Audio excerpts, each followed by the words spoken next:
eu disse, eu, como diretor da faculdade, eu tive a oportunidade de participar dos primórdios do curso de pós-graduação, que foi um grande passo, inclusive para a faculdade, porque como ela adotou ela criou os cursos de pós-graduação cedo, durante um largo período ela recebeu alunos de todos os estados que não tinham pós-graduação. E assim veio uma elite naquele momento, para o Largo de São Francisco, que mais tarde trouxe outra elite. Porque nas primeiras turmas do pós-graduação estava César Saldanha, estava a professora Fernanda Menezes, estava a professora Ana Cândida da Cunha Ferraz, estava a professora Mônica Herman, que depois fizeram uma brilhante carreira. Mas aí, embora eu estivesse empenhado nisso, veio a sedução, a tentação da política. Porque professor de Direito Constitucional sempre tem uma inclinação para a política e sempre é procurado pela política. Todos os meus antecessores na faculdade tiveram participação política. E, na verdade, eu me envolvi, eu já tinha, logo em seguida,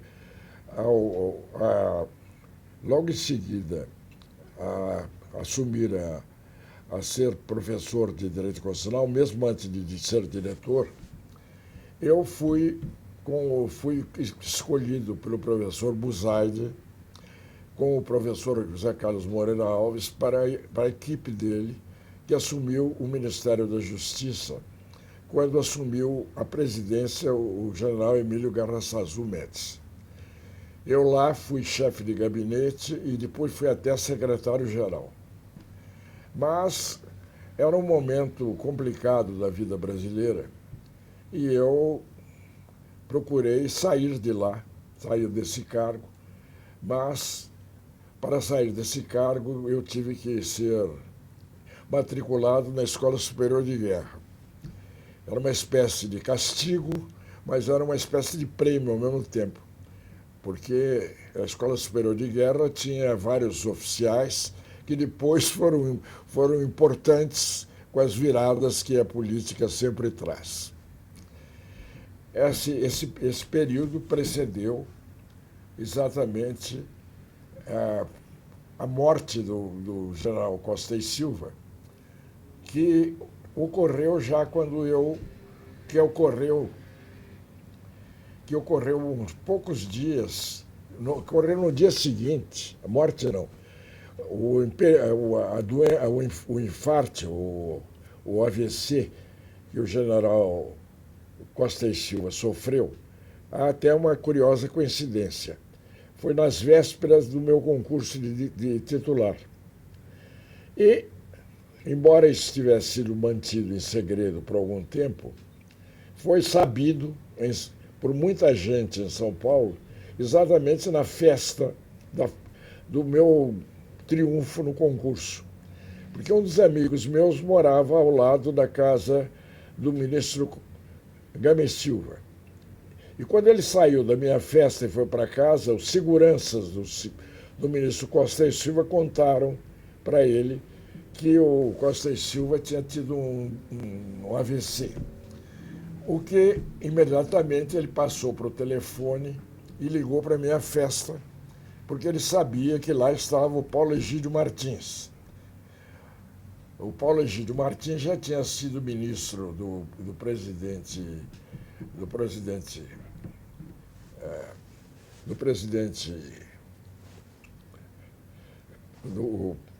primeiro presidente lá, Castelo Branco, você vê que a minha cabeça já está dando umas mancadinhas.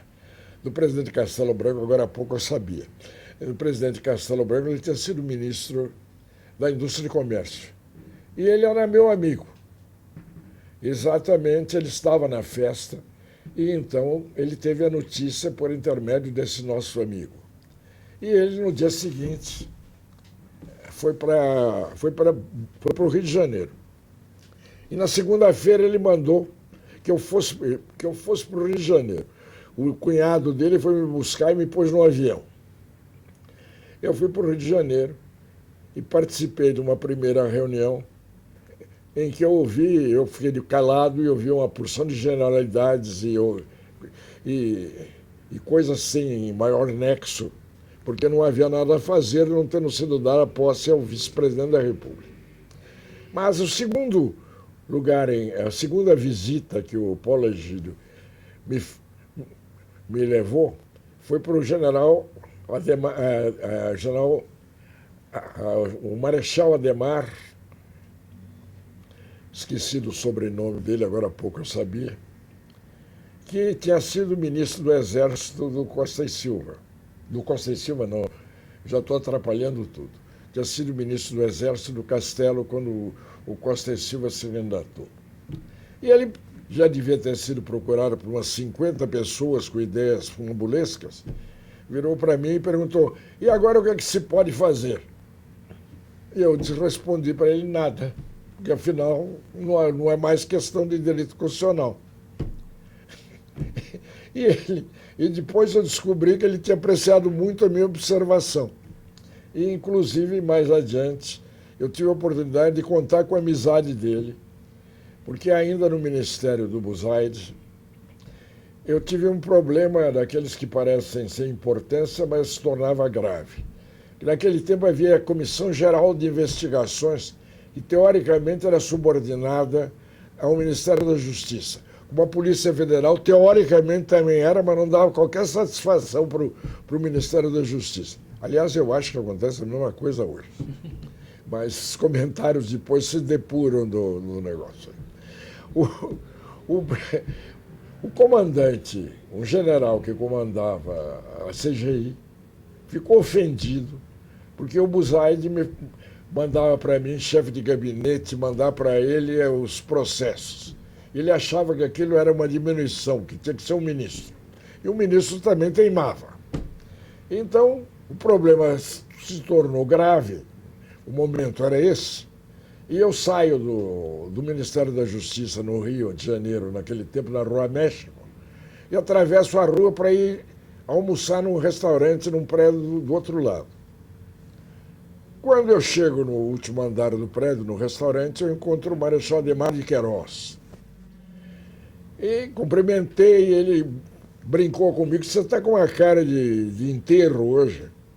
Eu falei: eu tive um problema. Que foi o problema que você teve? Ele teve a intuição de que havia alguma coisa. E eu contei. Eu não sei o que aconteceu depois. Só que no dia seguinte eu estava lá no gabinete, chega o comandante, o general da CGI, para falar comigo, me convidar para participar de uma sessão da CGI. E não tive mais problema. E aí, com essas coisas, eu fui percebendo de um fato importante para a história do Brasil. Não, o fato que, quando fala em militares, parece que estão falando de um bloco coeso. Ele não é coeso como nenhum grupo de advogados é. Era nítido naquela época que havia um grupo, que era o grupo do Castelo Branco, e depois do Geisel, que era um grupo que pretendia mudar as coisas, mas não pretendia ficar eternamente no poder. E havia um grupo que queria ficar eternamente no poder, a pretexto ou sem o pretexto de consertar o Brasil de vez. E tinha um grande grupo que seguia um ou outro conforme o momento. Isso se viu bem mais tarde, porque o presidente, se viu bem isso mais tarde, porque se o poder passou dos moderados para os radicais com Costa e Silva, já o presidente Médici já atenuou as coisas. E a mudança se tornou evidente com a eleição, com as devidas aspas, do presidente Geisel. Porque o presidente Geisel tomou posse exatamente visando completar o quadro que o presidente Castelo Branco tinha iniciado. E aí houve até uma resistência a isso. E a resistência veio do ministro Silvio Frota, que tentou impedir, quase se rebelou e foi demitido pelo presidente Geisel. Agora, tudo isso ocorreu no tempo que eu era vice-governador de São Paulo, porque também a história pode não estar coerente, não estar seguindo os acontecimentos, mas quando o presidente Geisel assumiu a presidência da República, ele tinha a intenção, segundo chegou ao meu conhecimento, certo ou não, de que o próximo presidente devia ser um civil. E ele tinha dois nomes, o Aureliano Chaves, de Minas Gerais, e o Paulo Egídio, de São Paulo. Mas aqui em São Paulo e lá em Minas, as eleições para senador foram decepcionantes. O Quércia ganhou do Carvalho Pinto aqui em São Paulo. Entre o velho e o novo. Só que o Carvalho Pinto não era velho, tinha 60 e poucos anos. Eu que tenho 90, acho que ele era um moço. E a campanha ainda foi complicada, porque o Carvalho Pinto teve um infarto no meio da campanha e acabou a filha dele. E eu, porque o Paulo Egídio nessa tirou o corpo de lã, fazendo comícios pelo estado de São Paulo inteiro. Nós que nunca tínhamos feito um comício na vida. Foi uma experiência divertida, mas foi um desastre. Ele perdeu a eleição, abalou tudo. E o MDB, que naquele tempo não era PMDB, elegeu a maioria na Assembleia Legislativa. Então nós já tínhamos o Paulo Egídio já tinha que governar com esse problema na Assembleia Legislativa, com a oposição controlando a Assembleia Legislativa. Aí, eu, como vice, tive alguma participação nessas negociações. Mas o Paulo Egídio quis ser maquiavélico e o maquiavelismo depois dá um produto negativo. Porque ele, por outro lado, pelas origens udenistas, ele pôs o Arrobas Martins, chefe da Casa Civil, numa situação irregular, porque o Arrobas, da qual eu tinha sido assessor antes da política, o Arrobas era um conselheiro do Tribunal de Contas gozando férias, gozando o gozo daquelas lá depois de aposentar, aquele período antes da aposentadoria, contando férias porque ele não tinha tempo para se aposentar. Licença-prêmio, porque ele não tinha tempo de se ausentar. Mas o Arrobas entendeu, como entendia a chefia da UDN, que o Paulo Egídio era deles e o governo era da UDN. Mas voltando à malícia do Paulo Egídio, ele me incumbiu de negociar com aqueles que a UDN não negociava. E eram a Nabib Chedid, eram outros deputados, o que criou um atrito entre o vice-governador e o chefe da Casa Civil, que nunca foi definitivamente superado. Mas detalhes eu acho que não é preciso vir aqui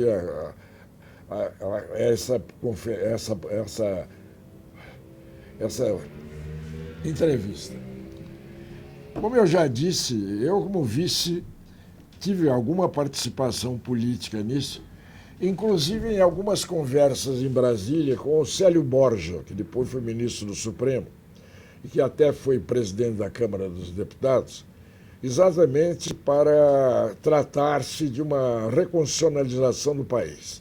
Algum reflexo disso está naquele meu livro sobre o livro Reconstrução da Democracia. Reconstrução da Democracia. Mas a maior parte do tempo eu não tinha nada para fazer. Então eu aceitava convites para fazer conferência, fiz conferência praticamente no Brasil inteiro. Eu só não fiz conferências no Acre e em Roraima. E era muito. E até eu tinha uma vantagem que valorizava, quando eu chegava, valorizava a minha pessoa. Porque o governo do Estado tinha um jatinho igualzinho dos ministros, que o Paulo Egídio raramente usava porque ele não saía de São Paulo. Então eu chegava nessas cidades do Brasil aí, de jatinho, achava que eu era uma pessoa importantíssima. Estive no Rio Grande do Sul, cheguei lá em Santa Maria mais de uma vez de jatinho.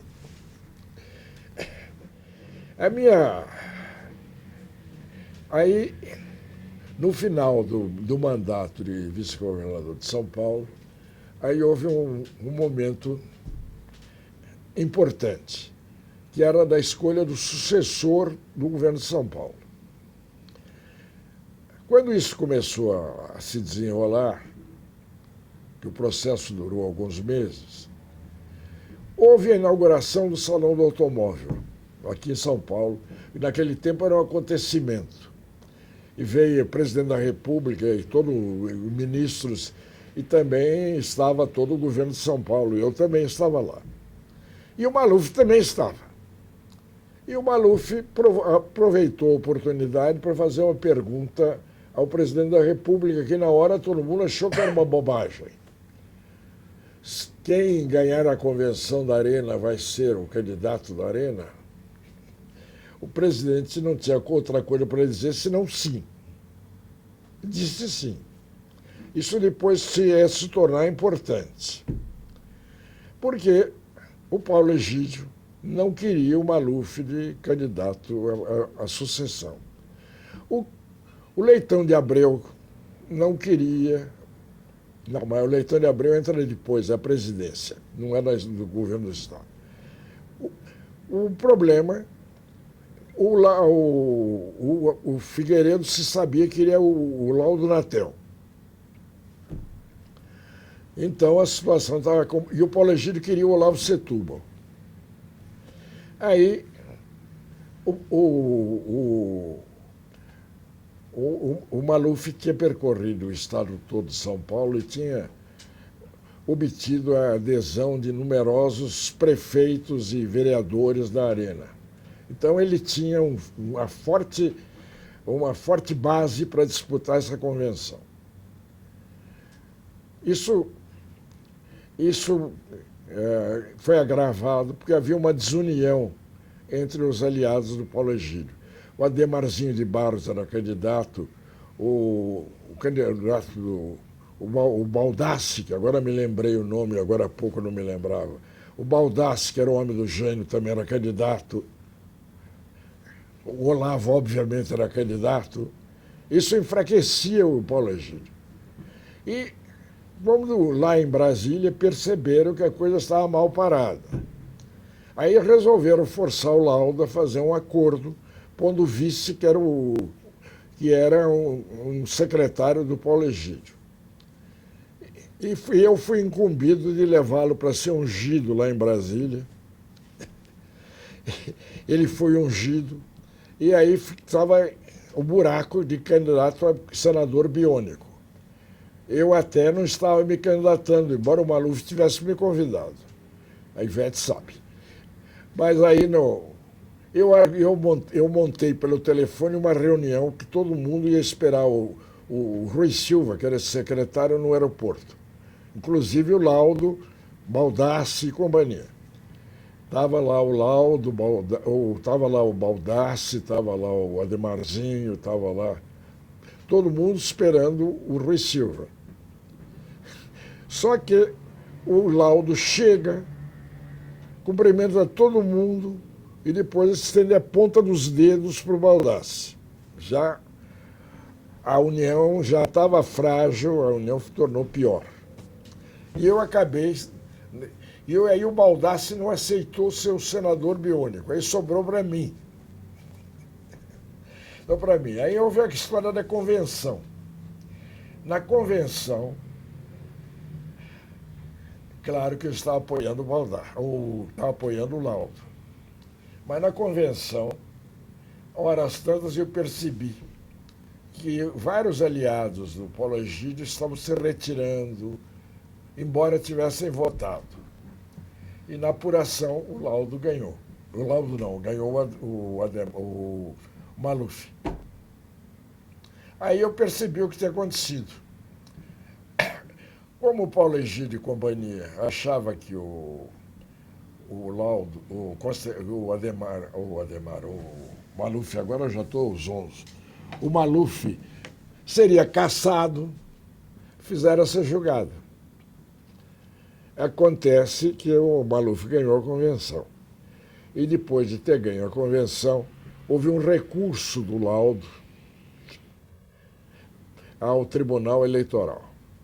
Só que aí eu recebi um telefonema de um amigo meu e disse: Maneco, você gosta muito de viajar? Vai viajar, vai. E eu segui o conselho e fui viajar. É claro que o recurso não foi provido, eu não sei por que razão, e o Maluf se tornou governador de São Paulo. Eu, como senador biônico, exerci o mandato por 3 dias e até fiz um discurso no Senado, exatamente numa comemoração do 9 de julho de 32. Esse discurso está gravado, o Antônio lá tem esse discurso, eu tenho esse discurso. E realmente eu pude me dedicar mais à faculdade, embora eu ainda tinha tido um papel político, porque o Marim, quando o Marim sucedeu ao Maluf, o Marim tinha vínculos lá com a faculdade, porque foi formado lá, jogou pelo São Paulo Futebol Clube, vocês não sabem disso, mas é verdade. E eu fui nomeado por ele secretário da administração e depois, numa crise que houve, eu fui nomeado secretário da Justiça. E eu terminei o mandato do Marim como secretário da Justiça. A partir disso, eu acompanhei a política de mais longe, porque eu vi que eu não servia para a política. Inclusive, mas eu ainda tive uma participação em Brasília frequente, porque a Esther Figueiredo Ferraz, que era professora do Largo e tinha dado aulas para mim, foi nomeada ministra da Educação. E aí eu fui nomeado para o Conselho Federal de Educação, que naquele tempo era importante. E eu passava uma semana por mês em Brasília. Como eu conhecia meio mundo naquela época, eu ficava por dentro de todas as fofocas e no tempo da Constituinte de tudo. Eu na Constituinte não fui da Comissão dos Notáveis, mas um negócio ridículo. Eu elaborei uma ordem econômica para o Luiz Eulálio Vidigal Filho apresentar lá. Isso não é segredo para ninguém, porque ele contava para todo mundo. Está publicado num livro meu, porque ele nunca se opôs. Naquele livro lá, Ideias para a Constituição, tem lá. E como também todo mundo se reunia lá em Brasília, nos mesmos lugares. Você ali, o Florentino, que é um restaurante, que era o restaurante da moda naquele tempo, você estava lá, era só sentar porque não tinha mesa, porque ficava lotado. Você sentava no bar, eu via os deputados, os constituintes, os senadores, eu via os jornalistas, às vezes os fofoqueiros também. Foi lá que eu ouvi, pela primeira vez, a história de que a Constituição tinha o computador do Senado aprovava a emenda, aprovava artigos. Isso era mais ou menos uma brincadeira que depois o Jobim confirmou quando ele declarou que havia artigos que não foram aprovados. Foi a época que eu conheci também o Jobim. Eu já conhecia, no tempo da Escola Superior de Guerra, o Brossard, porque o Brossard foi convidado para debates lá. E houve um debate que era ele, o Montoro, contra mim e o Passarinho. E eu também tive uma vez, que ninguém queria debater com o Brossard, né? Eu tive também uma vez um debate na televisão com o Brossard, que me tornou conhecido no Rio Grande do Sul, que eu fui uns dias depois para lá, naquela rua central, naquela rua principal lá. Uma pessoa me para e pergunta se não é aquele que debateu com o Brossard. O meu mérito, sabe qual foi? É que eu consegui, naquele tempo as eleições que presidente eram indiretas, né? E eu consegui fazer o Brossard admitir que, em geral, o presidente dos parlamentarismos é eleição indireta. Isso foi considerado um grande triunfo.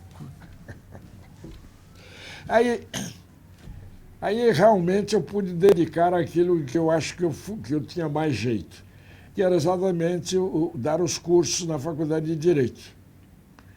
E eu sempre preparei as aulas, até o Amaral brincava que eu levava os livros lá para comprovar o que eu estava dizendo.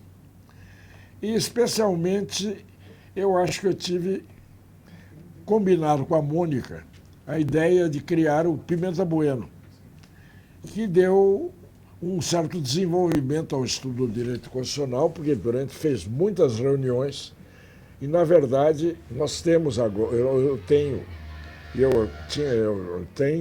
tinha e tenho, mas agora estão digitalizados grande parte dos eventos e vão sair no YouTube. Obra do Gustavo, que estava aqui agora há pouco, e obra do Antônio ali. Eu já vi vários. E, realmente, as reuniões do Pimenta Bueno, eu acho que foram reuniões significativas, porque nós ouvimos importantes juristas franceses, como o Favreau, que teve uma escola, que formou uma escola por lá. Nós ouvimos italianos como De Vergottini e Luciani. Nós ouvimos espanhóis, como aquele, o espanhol, que agora não me lembro. Lúbio Lorente. Nós ouvimos portugueses como Cardoso da Costa, Jorge Miranda, Canotilho, e que até é um episódio para aliviar a narração com o Canotilho divertido. E o Canotilho é daqueles portugueses que falam de boca cheia. E foi um dia que uma reunião que tinha Favreau e outros. Quando terminou lá no Salão Nobre da faculdade, o dia, um grupo de alunos se dirigiu para mim. Eu já vi que vinha qualquer coisa, porque eles estavam com aquele risinho típico. E aí eu falei, bom, eles cumprimentaram pelo curso, tal e coisa, mas falaram que eles tinham uma reivindicação. A reivindicação era um tradutor. Aí eu entrei de trouxa na história. Falei, mas para que tradutor? O francês falou tão claro, o italiano falou tão claro, o espanhol falou claríssimo. Aí que eles caíram na gargalhada e disseram que era um tradutor para o Canotilho. O Pimenta Bueno até durou, porque as últimas reuniões ainda foram nas vésperas da Covid em Ribeirão Preto. E muita gente importante, por exemplo, vários ministros do Supremo participaram. Do passado, Sidney Sanches, do presente, o Gilmar esteve lá, o Alexandre de Moraes esteve em reunião do Pimenta Bueno, etc, etc, etc. Eu acho que isso trouxe um certo arejamento do direito constitucional brasileiro, mas isso pode ser um engano meu. É isso que eu toquei até o fim no meu período de professor, porque eu ainda sou do tempo que aos 70 anos se aposentava. Embora eu continuasse a participar de eventos na faculdade, agora como convidado dos meus ilustres alunos. Participei de pós-graduação dessa base e devo dizer que as salas ficavam cheias quando nós dávamos aula.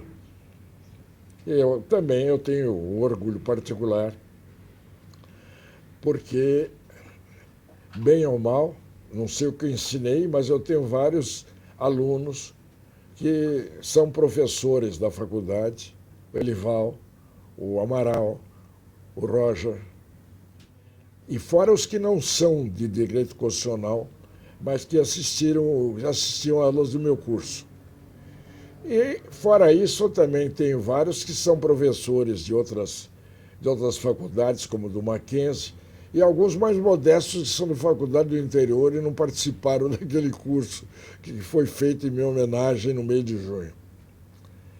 E depois disso, eu simplesmente vivi, o que já é uma coisa importante.